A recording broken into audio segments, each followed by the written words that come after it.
Hamyang Tang la bakok sigil hoina na astal he ha ai chak yare sasara ha ai amangi ko bune se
Chào mẹ không?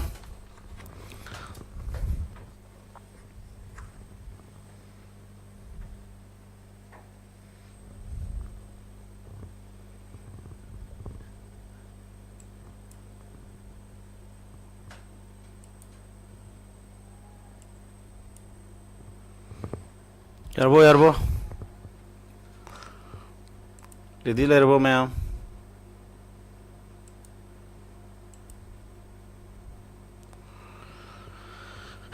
Đây đấy. Sao ta bro, hello.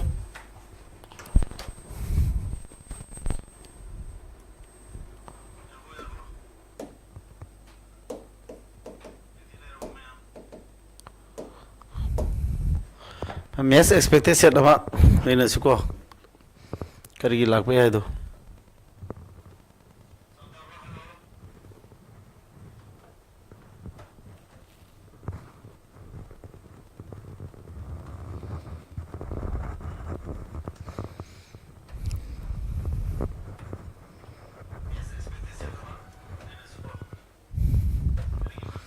Yung si ngambreo mo siya no? Si ngambreo. Karo? Ma'am, yabreng je. A can do a piece work in 8 days and B in 24 days. They begin together, but 4 days before the completion of work, A lists. Find the number of days taken by A and B to complete the work. Talk to Lucy, how many days? Time in work question ni ko si. Time in work question ko si.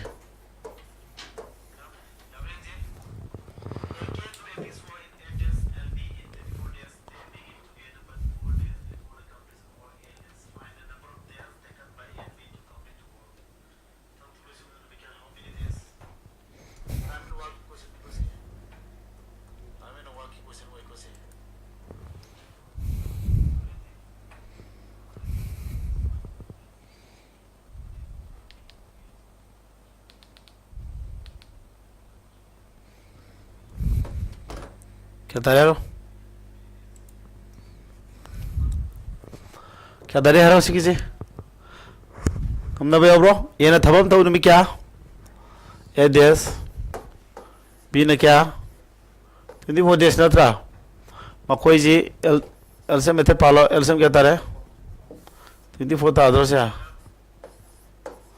adudi A की efficiency क्या ना B की efficiency क्या ना 1 makoiji thabuk suminara me adu numi mari ni wali ngeda A to A is it me kya ni wali to A ba adu find the number of days taken by A and B to complete the work mamani loine subudun me kya sangadagi adudi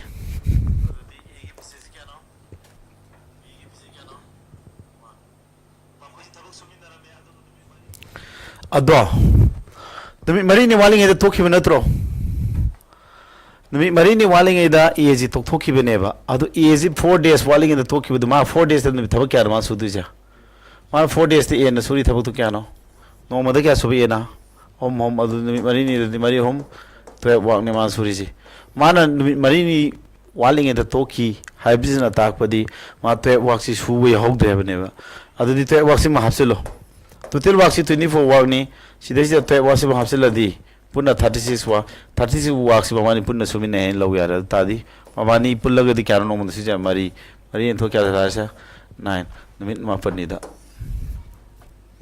shige no man nam mi typing mistake am yaw singa numbers ma section rekra yarabo sumana ko habdi numit mari ni waling da toki ba have se mana numit mari ni su do thau Hana let me to tell what to have to that Marini is my Subi or hello.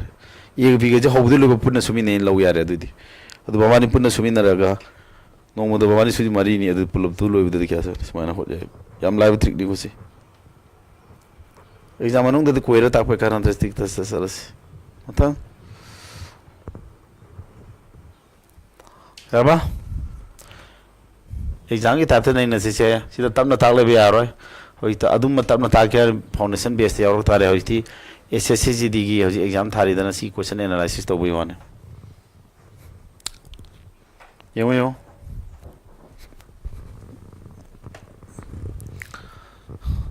the ratio of milk and water in the two containers of 20 liters and 36 liters are in the ratio this what will be the ratio of milk and water if the two containers mix container ani natro si container si da kya yawri ba 20 liter yawri Sida milk water goes kiano 3:7 ko atopa container mother kari 36 liter yauri sida milk water goes kiano 3:7 atra adu sida milk putho se milk sipuna pun kiano tara menung de kiano milk se home 20 liter sida de kiano 6 liter atra milk se sida kiano sida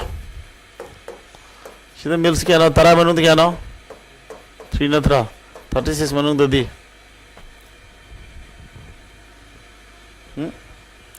ratio 3 to 7 sina 7 into square 7 into kya ba milk kya no te manung da kya no 7 ni apun ma 36 manung dadi kya no samay phuto ka ba om tere kya no 21 liter yar ba mai oi do yar ko se 21 liter. Yari ko adudi milk machine puri sinor milk te kya do 6 liter ga 21 liter kya sura 27 liter. Water di kya no inje water di kya no milk na 6 liter water si water kya no lemori ba 40 liter duna tra sida water 40 liter am nahi jara asidagi milk na 21 redi water di kya no lemori di kya no 50 liter na tra 50 liter se malai jara punna kya tare dudya 29 liter 37 ga 29 liter ga this small line hokadam 4 kilometer to follow igi aduga dum hot pe ani ko sigisa yam gyan dabre unko blackboard jam wang khat khre mathang da di yara ni ko blackboard wang khat khre mathang ai di yara ne di smart board ai aseng modana te ai smart board ya da na somdok sin khara tawri ko da no khang da smart board ka khona tawri si ya marai ba thawti na ti ko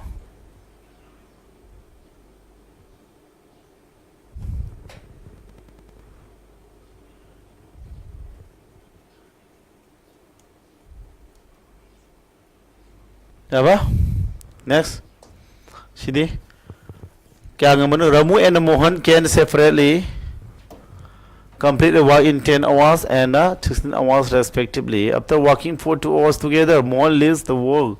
How many hours the Raman finish the remaining work to calculate? The Tonoro si high no hana. When si high timing Tanzam Pigeko. Do you matung aim hotke?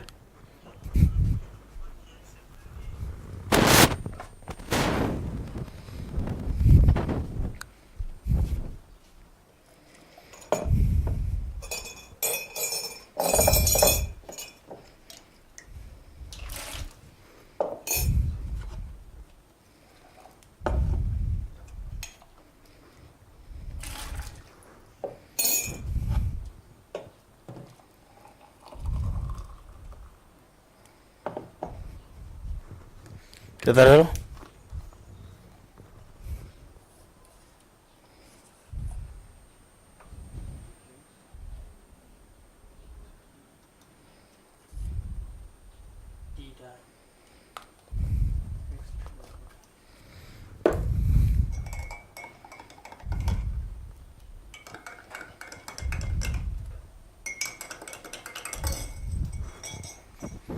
Kharo kya tarage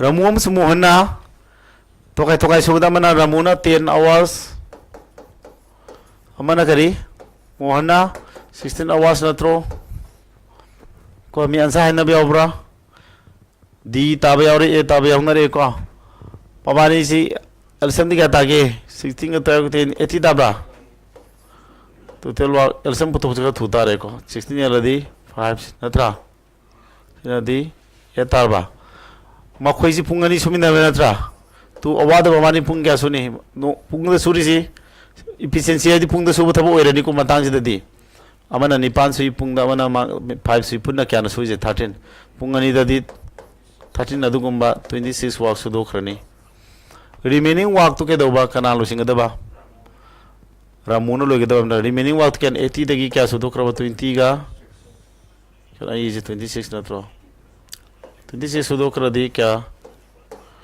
54 sugra lemori bra siki 54 wow se kana no sudeba ramun sudi natra ramun de no mu kya su h enthodi ani yaladi ani mari ani yaladi 20 ga 7 mari yaladi mari tarku mari sitara mani ko aba mam di ta jaira am haina ba yauna re ko aba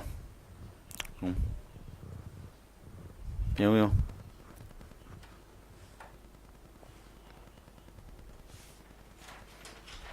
Haini ko sidia. Ma'am haire ko. Haitrasu videos yengaga dum. Haina mo honoro. Question number 4. Pose kaya no.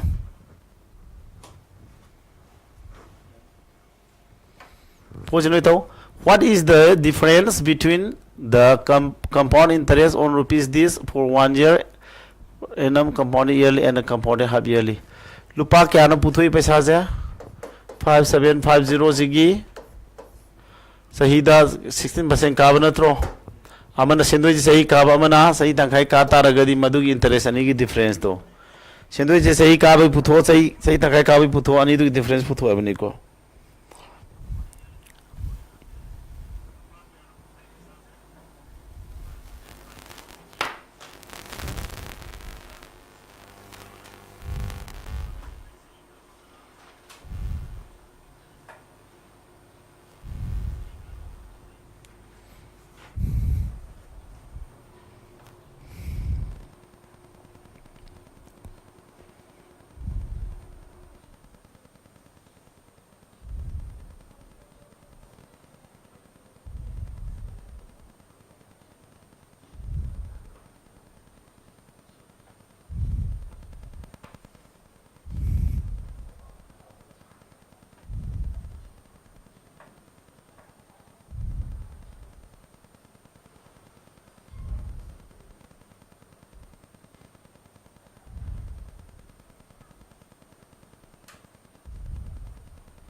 याबो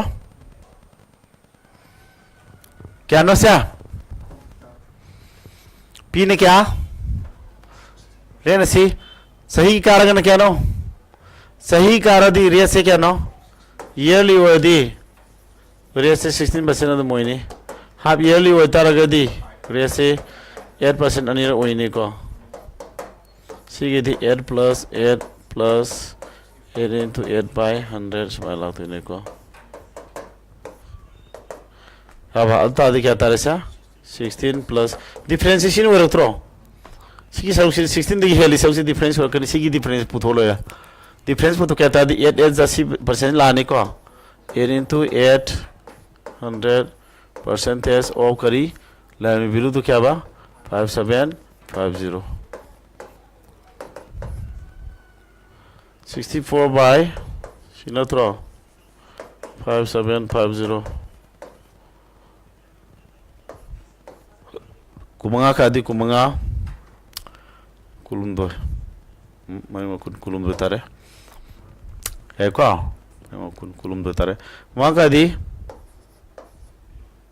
ipu tare mari kadi tara mari tratu al tratu mo tratu omni funi fan tratu ni kun train toy kun tratu se tie nelani 36 point yaubra ये तानी समाना हट कदम नहीं को सही की काटा अगर रियती डायरेक्ट 16% हाफ ईयरली ददी 8% अने लानी सही तंखाई का दी सही 16 का दी सही तंखाई दी 8 लानी को अदु सही तंखाई से क्या थोई सही नदी अनी थोपनी अने लानी 8% अने की मागी इफेक्टिव रेट % पुथोपा मा इना ताखी बदो अदु ने मयाम ngasi di theory nongli khara wat kani ko question nei na borom salamina theory takpa matam di loi grabane ko ya basa kyan da obre ong sigida मथंग सुम एग्जाम याम दागी अखोय रिवीजन जो एबा अदुगा लाखबा याबा expected मो test question set तु नै नबे वाने sir mess याम लुगद्रो question जी याम लुबसे mess 2024 दि खितंग हेंगले हाइन को साथ याम मोत अदुगा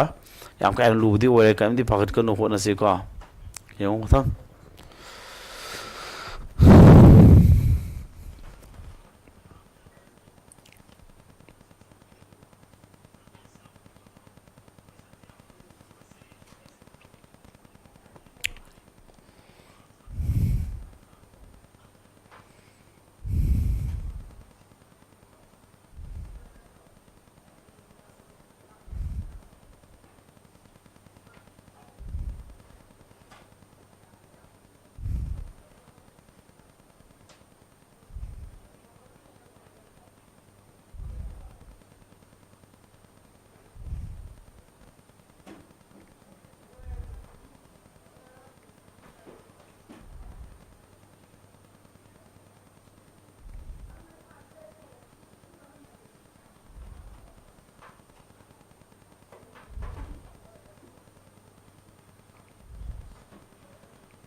याबा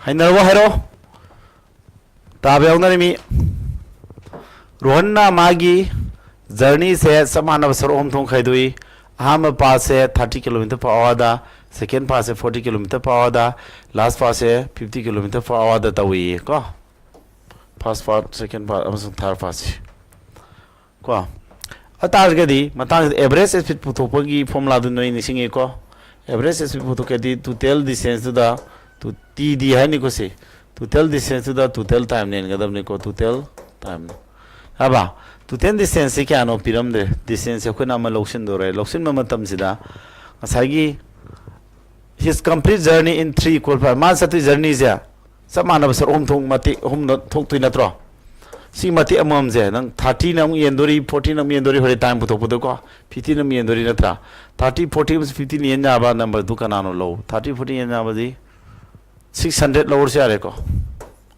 samana of the sense 600 kilometer in losin low ya ba losin low ata ahan bagi time puto ke kana yen tara 30 ni tar kilometer per hour sina 40 kilometer per hour ni loida sina kya na 50 kilometer per hour ni loidra 30 kilometer per hour total distance kya tare 600 ohm ni na 600 ohm du ya pun madi lisim sani pan lak to chuma na ta speed kya no 30 yeladi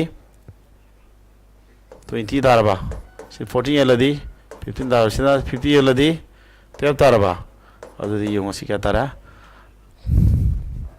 40 ke 7 daraba 47 3 into 6 1800 1800 taro idro makha the 47 level option thiro ko sorry sheni ja roi na tra tare manga kun thaunga manga mari ma panya roi sita ne sidi ye lorno bo ko makha the option 47 level ani ji thiro ba em sida di lal ji marom ke tare manga kya no kun tha manga phat lo roi dro phat lo masin 4 ji la di 9 lo roi dro mathak sin 9 loi bra ne loi de ku zero loi ko sidi tare ni pan yang kai toru 4 yang kai toru di 6 loi re 6 loi puduga mari tisla di 10 mathak to 10 loi sumi ko sidi suma fa ya bai sans lei sidi suma ro aduna option amadi natre ga nang direct yel su ya matam sanga ne habi wani ko ya ba si malere question ji kayam pai nga misi le benam la kane ko question ji ke dawi kitang aina yam kana zu la hen da ba yam kan zu lu han da ba kitang henglan mani ko lak pa expect se to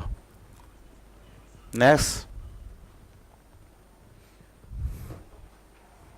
Shidi Rahul travels a certain distance at a speed of 4 km per hour Rahul ke dawe ba mana travel tawe ko mayam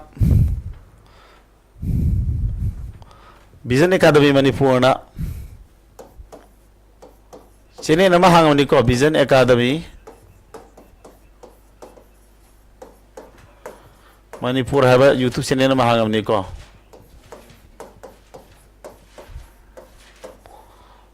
si YouTube channel ano bani ko si ai YouTube channel ano bani sida ayukta live open public ka tha to bani ko si YouTube channel ni sida public live dum thai mem ko sida dum kano to biya ni ko si jo dum subscribe to sin bio mem no ko sigi de kya ba rahul na certain distance है मान speed 4 km per hour दा अमसुंग 3 km per hour दा हले what was his average speed for the entire journey average speed पुथो वादी सुमान journey जी मान मफम हम से लूरे को मफम जी मान place अमस से लूरे गा अमस सुमान हलक पाता रे सरी मफम distance मान रोइद्रा सी distance हम से लूरे अमस हले इन थ्रो same distance हो रोइद्रो सुमान हंगरा अंदा सा पद same distance with लेता रगा दी average speed से के no average speed formula is kano to speed ani du purina da ismana speed ani purina da 2 je holane du makha da speed ani du sam toro yen ga dawni si adu 2 leri speed ha ma da speed kya 4 km per hour ko ma kya 3 makha na 4 3 3 na ni ko adu matat ani mai ni pa hong kumari da kya yen tara 7 na kumari da kya na 7 na tare ladi kya thonge 3 thongbra 3 han sa option di si ga tangare 3 han sa option thiru ko yam kan lu bna te si madam hangali ko si khangelo tai ta ki bda thengna ba da amadi oramni khali thengna da bi or jo hairo ado sida revision o he o bodana ko sumana no magi ne ko practice set amadi soida bi da dum pa ado no ne formula mensuration ni formula pa do compound interest kara hange adu ta compound interest ki ta ki bu classing do revision sa thu e ko hadma doro question ni kidang ko karmahan paim phei di ngo ko na thau noi di ano bula lom sin ye ko hana thau ko mudi kitang moi di thagrmina sung thop ya ro ne di sung thok na ma sa am nei ri ko election the best of question in an election there were two candidates A and B ko candidate ani na vote le pe the total number of voters in the constituency was this voter si le ye 70% of the total votes were poll. Vote masing theory se punna 70% ne apun basigi ko. Pulap tinatre. 60% of the poll votes were cast in favor of A. A na phangi na 60% phangi vote theory masing dugi ko. Adudi how many votes were received by B? B na phangam di vote se kya hano sidi paringam da loya ko. Apun ma vote masing kya no leja. Si natra. Si manung sida mana vote masing theory se only just sigi 70% ne. Apun masini si manung da sigi 70% sila ke dawa. Bot masing theory du sine apun maji ki sam thopui 70 bot masing theory si manung a le kya phang do kra sigi bot masing ji a na 60% phang ta di b na lemori bu phang odro b na 40% phang ora ni silo resta zero mari ansa ji zero ni lo ni tare mari kuni pan ni pan 20 lo ban sa thiu ate mapan tare mari kuni pan ni pan mapan 20 2 matung da zero ani yaw ba thiu ha lere ko hadi tatu an sa na lere 70 lere 40 lere dro adu 0 ani di so yora ni natra tare mari kunipan 8 na lore 8 ma 9 za 72 20 ani na loiba an sa thi du natro semana yam kal lu question oi de ko me leben je noi ji di question sanari noi sana de khan bra yung ko hey bro maiken maibam macha ya mahire yung ko asom da so cj leben gi ko Vision Academy Manipur akhoi YouTube channel na lere ko ai coaching center sigi ko sir babu forzo exam hande lere mayam gi damak video sahum gi mathak ta ko available or lei has Vision Academy Manipur public live odum so tori bane mayam ko video kana mayam subscribers he khoi yeng ase 1000 do se on biro mayam no ko video kana mayam pirage ado akhoi gi viewer mayam jingi ko khalaga so khoi na se sara mes ki ju jike gi yam sip oiba paisa da live class tawrani habani I miss ki 011 adum mandi de adum horge smart boss ya de mayam ko noy di khanbi ba akhoi na yak ta paisa pangtan da moi ningam ngani mayam kaisu adu ki lan matung sida ko lan manung sida akhoi na akhoi jadum problem thengna ba yawi sata mayam am paisa lege leiti to so mayam yawri bani sata khara gentle loiba khara kakna full pb ba akhoi ki ko adu mangai adi akhoi oja taruna ran tawri bani ko smart boss am yak ta nga da paisa chaw bani na ne khudak ta akhoi mobile ya de semu du na tiba ama palam yawnei adu akta aigi mars friends why the smartphone kin give those po na ta isa ba aigi ne haba matam driba amuk sinda me yadre complain tawre sem yadre amung la amung handok khan je ke electron phone ne ba lupa kano pi ba lising pi bo lising manga tara kun thani fu yang khaina ozia ba lak lom da lak bani na adu se la ani na yarom da lak bani na problem adagi yam oigi ba khoi do oi ko aduna akhona yam pik pa phim da lawraga coaching to budu di ma'am sidi akhoi yapam thok pra reasonable obra khale bu ko sir mr magi oji kano do gk class subject flop subi physics chemistry bio lo yawraga polity history joka pe economy hoji noi gk da ma'am pa nang rise mana content cm da wari bu kholi ma'am du yeng biraga lupa lising ani lawraga gk class flop gk gi video man imal on da flop subi da lising ani da to ba haja da bro ya idana tara bu do ko lising ahumuk lobu ya eng khale adu tara bad lising ya adu ma di tha taru mang ka dini tha mani de loiro ya ya ni da tha taru tu dai du da mi mana ma gi thaba khanna mohona badal palising ni du tingya ne yeng ogdre hore video ko na jeng ya ba to ya ne reasonable way brang khale ko adu ba khoi de ga na coaching ya ole ba sa ta dil pa sawnga ni ya ne khana discount price ko akhoi sa ta gi di khara to dia di ma hana de paisa ting ya ole mina mogi di kitang maming te go khar lawra ga jahon ga sidi ko sum ye wo me am akhoi su ko ozani akhoi di torob saban na tre hojika na noi di mong etpe ka se lak tor bani ko sir cgl gi online base la ye hojik cgl gi tori trigonometry go maslo in tawe ko cgl gi base lai akhoi na mak tori sina beng gi ssc gi pun de ko beng gi lere ssc da na SSC GD di punde ko GD kakta kita wi ko aduga atei atopa CGL gumba CPU gumba sina khara level khara wang mong da tak pai tare 10 plus 2 gumba sina ko adu moi ju tawe CBS ing lei ko khoida chwana si ko sia haris na switch sat ama na leiram me 40% discount fee if the mark price of the switch sat was this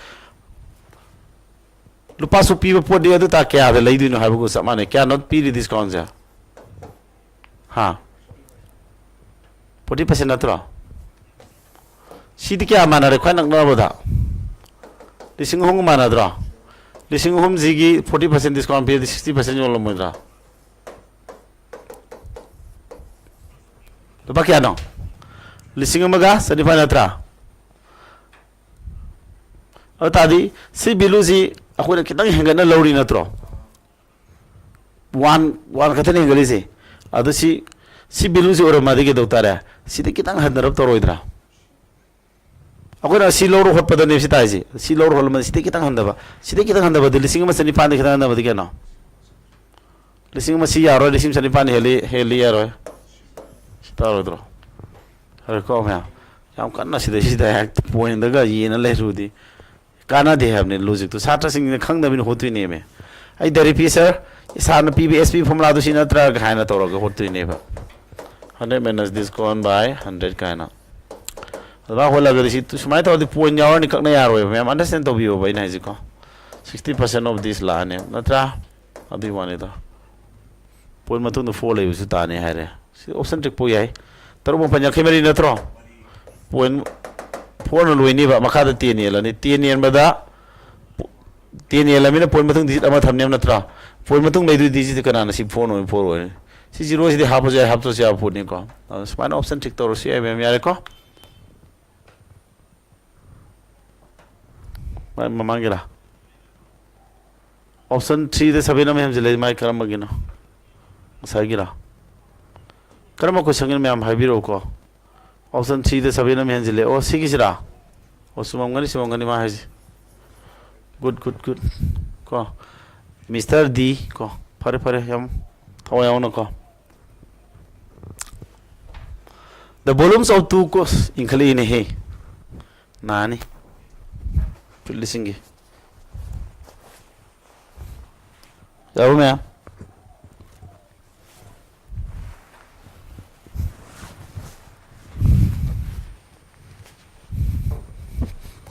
Siolo. Kuan ni belum sila makoi gede dia sila re had putui.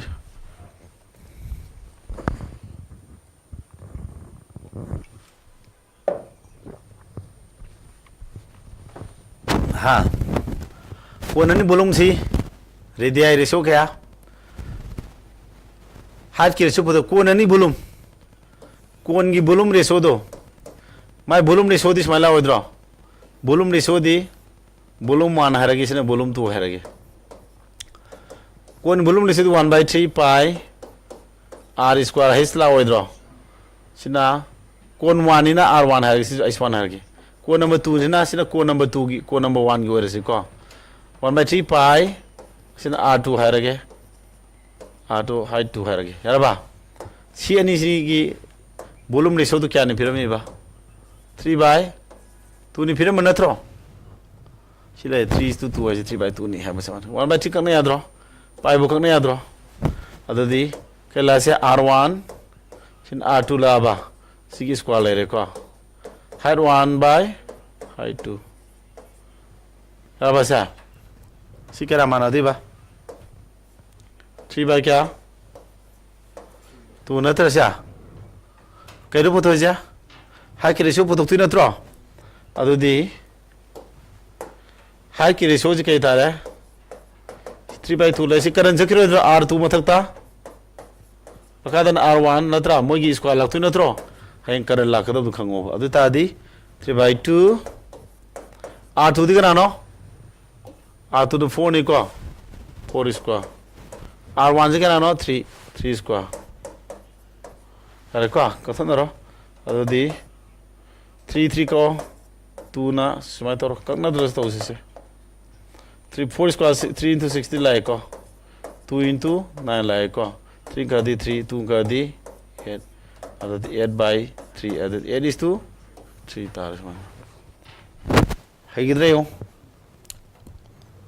kya dabre ho ma'am se kisi ko 8 is to 3 sabram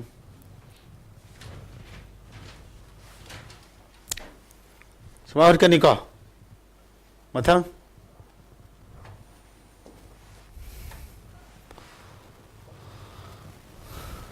A table whose mark price क्या mark price and 300 people is successive discount ni period है If in addition a discount of 5% is offered on cash payment, then the cash price of cash the period discount numbers have the cash the pyramid discount Katani.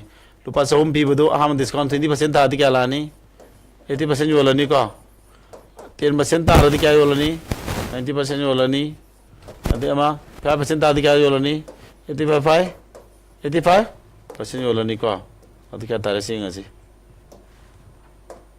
Katanaraba, Ironi Katanaraba, 3 into n into 9 into 85 से मकादा क्या लानी 100 लानी वाह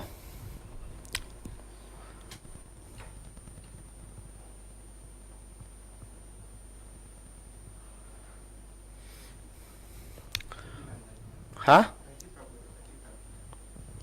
5% 95 हो गया तो बस को 95 हो देने को से और तादी का दोतार है देश ते नोट पुथोसी है को देश ते नोट आई मैं तात्रे बा मंगा निपान निफू मरी मरी मरी हम ट्राइंग तो 3 तातार है देश ते नोट मंगा तो उतर फम याद रहे मरी मंगा तरू मापन मरी याद रहे तो 3 ताबा मंगा तो उतर निपान मापन निवान तारे याद रहे सितारे 5 ताइसी जो मतलब किसी 5% डिस्काउंट पे बनाता है 10% ना 90 to 80 अमान क्या 5% में 95 लाने को 95 दी सोई रहे मापन दाव थी तो नहीं पूरी नब्बे 9 जाओ रूम तो सी 9 जाओ रो 9 दादम नहीं मतलब तरुक तरे निपन मापन 9 दाव थियो दिसते 9 दाव तरुक तरे 5 ता याद रहे सी मंगा गनी मरी मापन 1 ता याद रहे और याद रहे ये तारा नहीं को दिसते रूट पालक करना जैसे है को दिसते रूट 9 था ठीक है दबा सी दिसते मखा 1 ले रहे पूरी नब्बे 9 जाओ की भाषा माँ की दिसते रूट तो मतलब की दिसते रूट से क्या तारा नहीं 9 मखा के 1 और दिसते रूट से 9 तारा नहीं और ताकि ऑप्शन तो दिसते रूट 9 था तो दिसते रूट आदि माय दिसिंग सी ना फोन तो मंगा अनी के तारे सी के मापन दिसते रूट 9 था दिसी के तंगारे सी आंसर था है को Semana distinct to follow security exam da. Next समय under a discount scheme,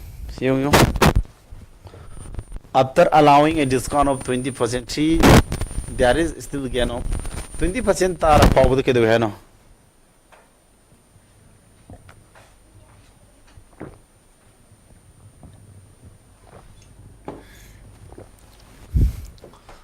$20 तारा बुत के दो है ना.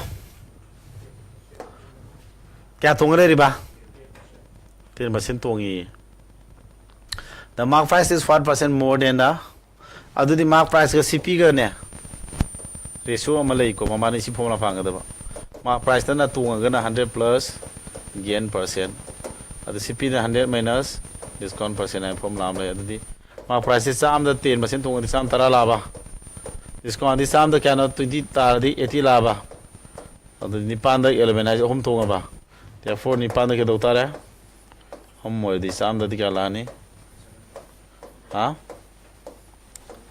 क्या बा 3/8 अदती क्या ना 37.5% 37.5% था ने मानो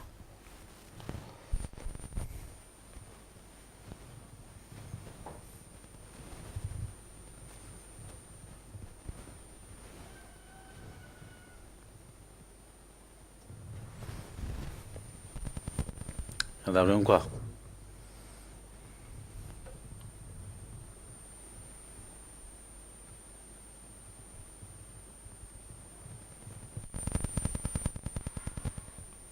Katang di?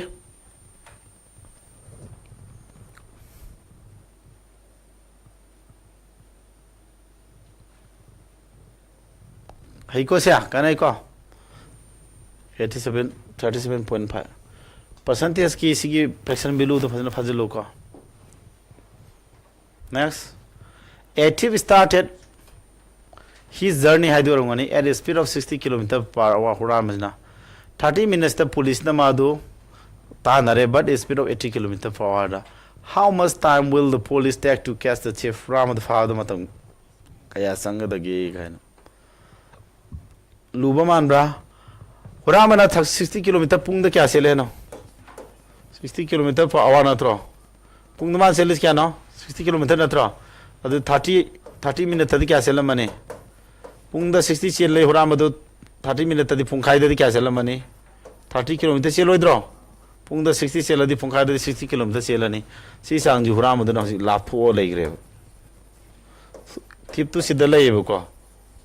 Sinakari, police to the Tana during you. Police is Tana Dunatra. Tana is Pinaman 80 km per hour. Sina police 80 km per hour natra. Ramadana kya 60 km per hour natra. Kya hela is picha 20 km per hour is ang handbra. See heli but 20 km per hour is like do basa. See 30 km si tang tu natra. At that time gas ang time but okay heli but 30 km se 20 km per hour na tang. At 3/2 la withdraw. 3 the 2 nela di kya ta ni. Ama makai ta withdraw. Sida ju yaw le re. Akil awani na awada tarani ko se. Sita.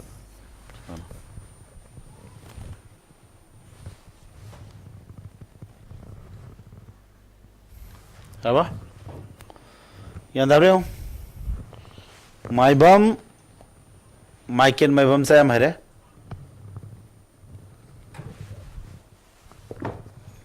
Tak kising tu nising ikwa. Aina Takpa the yaw mali da mana. Ko expected. Sidi. Evaluate the following expression makoi gi pelu puto je. Ado bracket an wakada ni sigi tongan bracket ko si mai tongan ma mane moi tongan hor pe ai ko. Si tongan hola de ka into natro si la tuja. Into hola de mathang onna du natra yen yadra ba minus 48 by 7 la ni.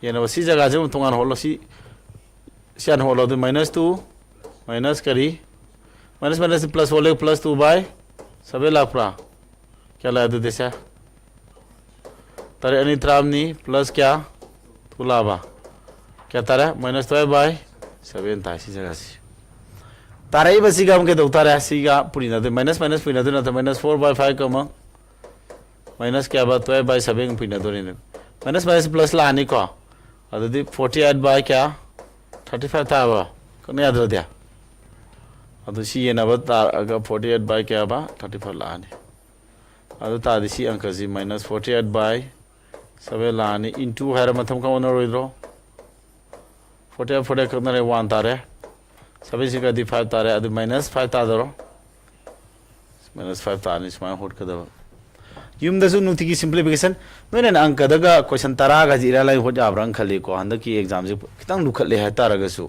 मरमदी simply दगी question अनि लाए खंग लेरमनी नुति की सिंप्लिफिकेशन previous की वगैरह कई और माइदी मसिंग थोदे हंगाने अदु सुम थुनब practice तौसना होबा नुति की क्वेश्चन अनि में थोखरे अदे अतै अराइबा मचा मचा लाकनी नंदगी था मा तरु की कोर्स यावगी सात्र जिंग हम थोएं खले को ओइ नोइना एग्जाम था मतन मॉक टेस्ट आई खुद सु मैम तौबिबनी नोइना नंगदबगी कईगी तौबना होदो खंगद्रे को सिदे The value of an article depreciate pot amagi value se handarak paduni ko lupa lam lising amatara sa lising 18000 or madagi kya ba 14580 handare sahi kya da anida sahi da kya sang handagi adudi sahi da handarak adudi sahi ani hamna tro sahi ani waradi si value se samana ratio do onto pire dana square root logo da ai ta khram ni ko What am below do Hano Ramadi Handare say any or these quarter to have never seen a tra.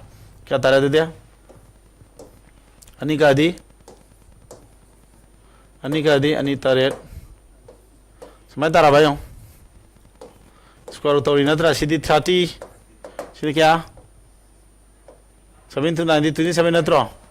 Home Gadi Tara Home Gadi open Tara or Moduma Pandanda Amane the Taramanum Handam Handabay sang ji tarada amam handabay sang ne the sam the digano percentage photo poi the sound puri ne da kya tara de 10% da re man hot kedo ad nana sumba gise hengalam boiragana si sauro maning ji sauro kaduni ko handa banin pilai surba aduga sahi ni waraga di kedo ba square tawne hom waragana kibu tawne do masu khango ai ko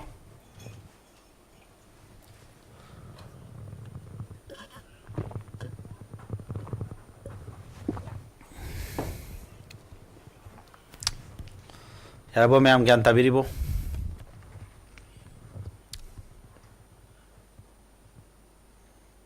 apa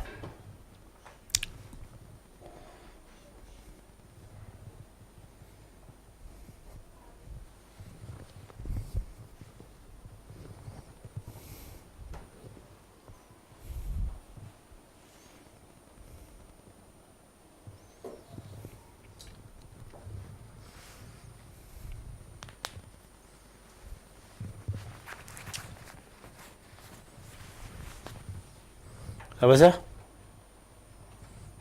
The price of petrol is rise to this per liter from C. What is the percentage increase? How's it mong na tro? 92 the kya hengat pa? 92 or madagi 96.5 hengal have na tro. Percentage kya hengat kya have na tro increase. Percentage ne boko. Kya hengal have 4.5 hengat tro siya. Therefore kana manung da 92 dagi 4.5 hengal sa manung da di. Semala ni ko. Ado si 450 la ni si 92 ni lo kya sa ya amada mari sa abra manga cha manga ni tar manga bani funga manga di hele ko manga sa fa hele di 4 sala ni 4 salo 450 da 92 na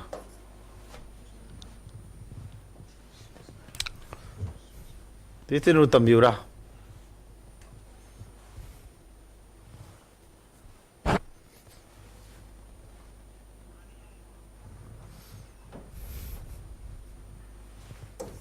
taruh itu mari ini nipan mari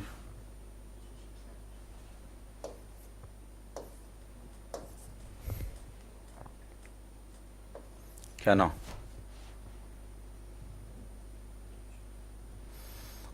ani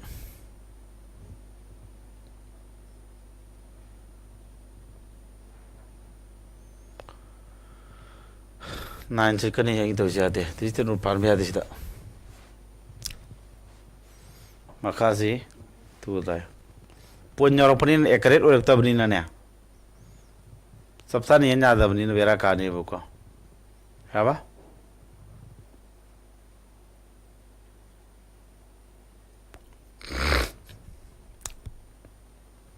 Kata dia. Pun salah juru hasil apa? Mapalani traimpan mapan marfu mathoy marfu ni thoy tarba simak tinate ko ha sita dunatro simak tinate ba aduna poi moina pirami bilosi karmo da tawra me ba duna ni ko yaro dise ain thi distant route kya tabne ji ko asing man sa putho di kya ba ye sara di kya ye sara di nipana ni Tatu nipan mapan 72, 73, 4, 84. Semata aku ni. Matang di. Mapalani traimpan, mapan. Mapalani traimpan, mapan. Malfu mathoy. Malfu ni thoy tabra. Sumdro. 840. Mapalani traimpan, mapan mathoy. Tabra 92 under 92 salena 8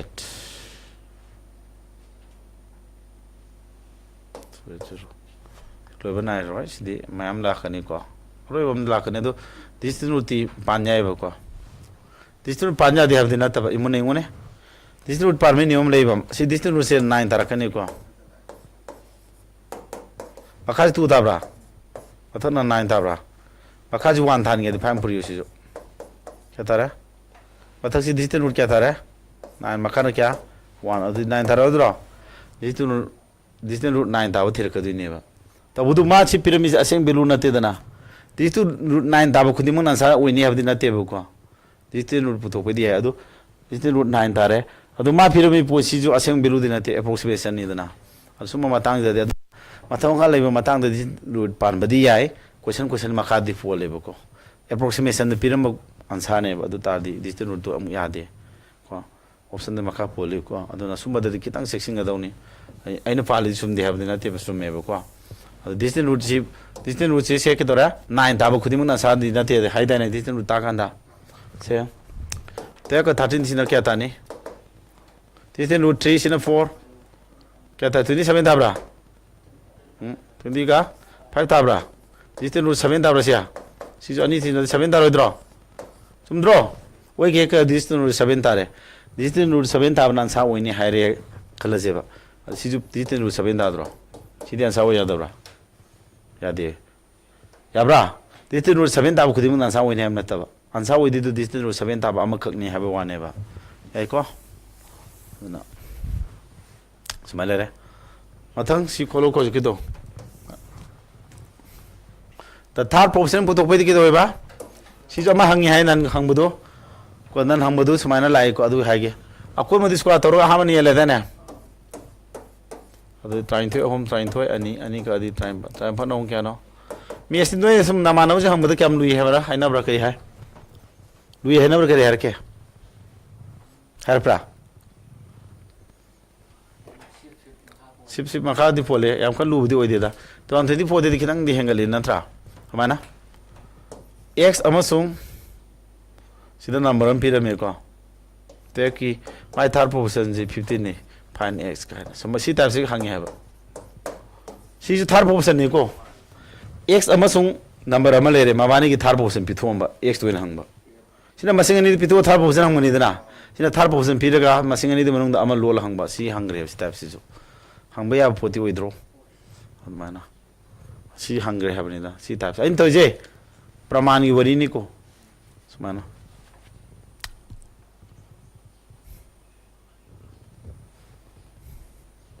next a man sold 2 shares for rupees this and is gaining this on one item losing this on the here he sold 2 shares for rupees he is what would have been gain or loss percentage mana put ari ke do ba cp ni putu te are am putu kai ole 475 yo mana tro adu an kya thongi ba adu cp1 putu ke sp into 100 by 100 plus gain na tro kumanga mari kumanga manga pani funga kumanga manga ani manga kun mari pa kuta tu kuta pa am cp tu sini ko cp tu na kya 475 yo le na tro amada adura kya bang muthi base mangi mina 100 by makha da hale minus loss la ni ko kumanga sila mari fraction khari yaura ni ko manga ko manga ma tet kunthanga ga manga ko manga tare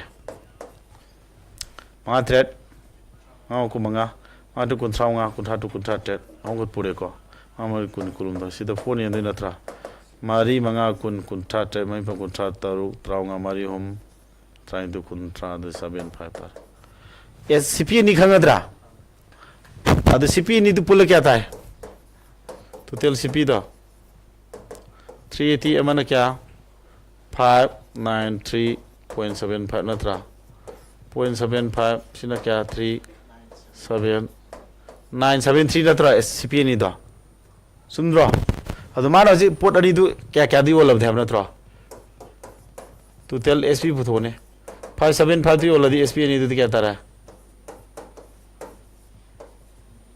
si thong si na tra adu kya thong hai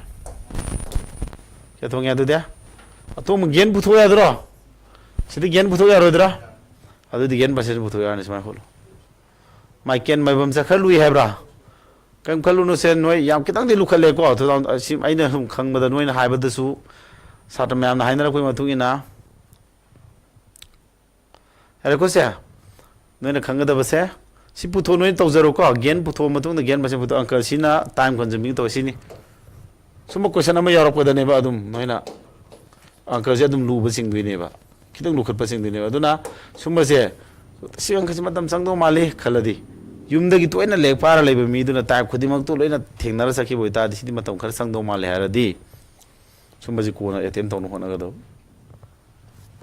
ai ko si attempt to question me mang di sauti ꯅꯣꯏ ꯌꯦꯡꯉꯣꯅꯦ ꯐꯨꯜ ꯇꯧꯔꯝꯃꯦ ꯍꯥꯏꯕ ꯑꯝꯇ ꯌꯥꯎꯗꯦ ꯀꯨꯟꯗ ꯇꯧꯔꯝꯃꯦ ꯍꯥꯏꯕ ꯄꯥꯛ ꯌꯥꯎꯗꯦꯕ ꯈꯔꯗꯤ ꯀꯥꯟꯗꯧ ꯂꯩꯔꯝ ꯅꯠꯇ꯭ꯔꯣ ꯀꯥꯟꯗꯧ ꯁꯔꯨꯛꯇꯤ ꯍꯣꯠꯅꯒꯣꯁꯤ ꯍꯣꯠꯇꯧ ꯁꯔꯨꯛꯇꯤ ꯍꯣꯠꯅꯒꯅꯣꯕ ꯃꯥ ꯍꯣꯔꯦꯟ ꯉꯁꯥꯏ ꯑꯔꯥꯏꯕ ꯃꯌꯥꯝ ꯌꯥꯎꯔꯤꯗꯨ ꯍꯣꯠꯅꯉꯧꯔꯣꯏ ꯅꯠꯇ꯭ꯔꯥ ꯁꯤ ꯑꯦꯛꯖꯥꯝꯇꯤ ꯁꯤꯗꯤ the square of 28 is divided by the largest number that can exactly divide both this what is the reason you know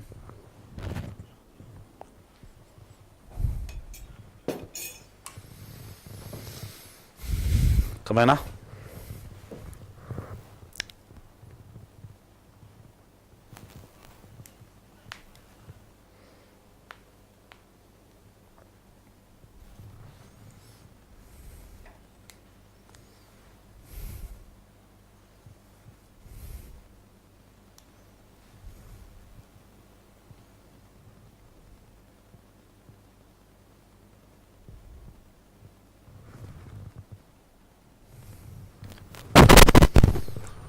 28 28 की स्क्वायर का ना ये लेबा 28 की स्क्वायर से 42 56 हुई ना खाई साउ नंबर नत्रा हाबदि माबानी की 42 56 हुई ना खाई साउ नंबर क्या 14 नत्रा 14 से जाए 14 जाए सिनी एंथो एदुगा रिजल्ट क्या हुई 28 अनि सिदा के दोतारे 14 एंथो तामनी अनि एदु क्या था या के दोतारबो सादु क्या था नि 56 वन इसमाना अरे कुछ है Mr. Diam hai re mathang eta nang do ne ka ji ko lai hai je ta nang do ne ko aduna yemo a car covers a certain distance in 3 hours with the speed of this if the speed is reduced by 27 km per hour then the time taken by the car to cover the same distance car ma ke do ba ara pa ma na ke do ba 3 hours ali natra adudi speed se kya handra मासली distance पुतो केता गदि time दुगा speed का पुरी नरो सिनेब kilometre सिनेब मानो हजिक मागी speed टू 27 किलोमीटर पर आवर हंदरे अदि स्पीड टू क्या तारे नाउ मागी स्पीड से क्या लेरनी 108 दगी क्या खादो तारे 27 खादो नत्रो 1 दारबा 81 दारबा सी स्पीड मा थौरेब 324 से के दोबा 81 किलोमीटर पर आवर दा थौ तारगदि क्या तारे दो दिया 4 संग्रा 4 वा संगी सुमाना सुमान होलो को मयाम नैना पागी व थ्योरी निसंगु को यंगो होराब लेकुनो हंदक किना माय पाबुस लोइनो ओयु करिगो माय पाउक्ट्रे पाउद्रे हारगा सुकिनिंगाय दि लैतेबा को हाइदि नंग होनारि द मखा सतो थबक्ति परेंग सा लैबा ngतने नंग ना दम होनाब लेत्रि मति मसा थानिंगा मदि असौजु थानिंगा कनेबा को yung ai gidi thaba la gidi coaching yauraga cpu fawa ngang yauriba ena haji fawa di final yaudri ma ji kano tia tu stage yaurum ne ba yanda bhaja only me lamjen nongje loire ma tia wan tharaga lamjen loire aduga english ki mak paper tu marks ani gi mlai du thali tawri no khona bale kuno ko sidi curve surface area of sphere se si sphere habi sini ko my curve surface area kya ne ba बाकी कब surface area है 13 क्या बा 1386 name नत्रो बाकी कब surface area है बाकी कब सरफेस एरिया जैसी नहीं है वॉल्यूम पुत हुई स्पेस की करीब है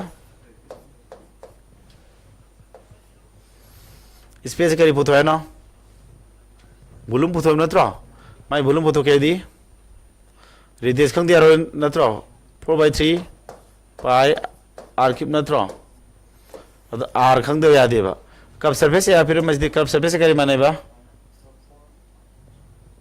स्पेस कब सरफेस का 4 पाई स्क्वायर माने द्रो अब तादी फोन का दी मरी एनी मरी हम ट्राइन थोय ट्राइन पार में टा टू सुमरो फोन ये जाबरा याद है जाबरा से 1 3 6 into 4 into समाइन तो जिको 4 into 22/7 into r square नत्रा कथन नौसे फोन तुन का दी 11 तुन का दी अनि तरुक ट्राइन थोय ट्रामपन अनि निपन ट्राइमपन अनि हम 11 का एब्रा 11 का दी 63 थुंगा बा हां अब दी 63 ले 7 जे मथे चलनी 4 जे मखा लानी सुम आर स्क्वायर लाबा लाद्रो सी 7 मत काग्रे को 63 के 7 के 4 मका को मे को अदे सिदी 63 आज क्या नो 7 into 9 मका दन 4 नत्रो आर इसको therefore r फोटो क्या दिखे दोता है 7 अनि दगी 7 हम लाने मत सिको 9 दगी 3 में थोड़ा नहीं को स्क्वायर तो दुनी ना 2 थोड़ा नहीं नत्रा 21 बा क्या तारानी 2 तारानी अदे therefore वॉल्यूम फोटो क्या दी 4/3 pi 21/3 तो हम लोग लाने बा सोमदी रसु काय दे को स्मार्ट करना है हम तेरे को मातो करना रे हम का दी तेरे हम का दी तेरे 3 में जिले हो बरा